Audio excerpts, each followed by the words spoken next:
Hey, welcome back to Pluralsight. My name is Christopher Reese. I'm your instructor for this module on incident response concepts.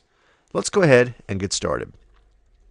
Now, in this module, we're going to talk about incident responses and really the best way to handle, how to prepare, how to work through it, and what we're going to learn from it. So basically, with preparation, we want to make sure that we have the things in place before that incident actually occurs.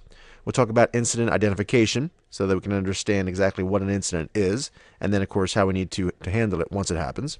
We'll talk about escalation and notification, how things get escalated through our phone tree or for our contact kind of methods and procedures so that we're making sure that we're putting the right people in the know as things happen. Also, mitigation steps. What do we need to do to make sure that we limit the actual impact of an event as much as possible? We'll talk about lessons learned so that when the incident is done, we've actually mitigated, remediated, and removed that threat or that incident as much as possible.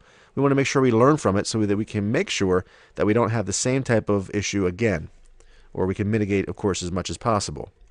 We'll also talk about incident reporting, why it's important to do so very accurately and document as much as possible. We'll talk about recovery and reconstitution procedures to make sure that we, again, are getting our data back, if possible, mitigating the threat, mitigating the impact to the business.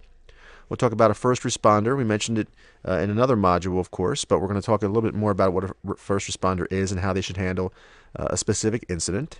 We'll talk about incident isolation. Again, why that's important. We want to make sure that it doesn't spread. We want to contain that threat as much as possible, whether that be through quarantine or through device removal. And then we'll talk about a data breach, okay, what it is and why it's impactful to our business and some potential long-term or downstream impacts, and again, why it's important to mitigate that and to contain as quickly as possible.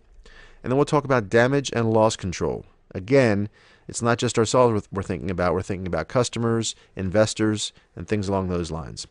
So let's go ahead and get started with preparation.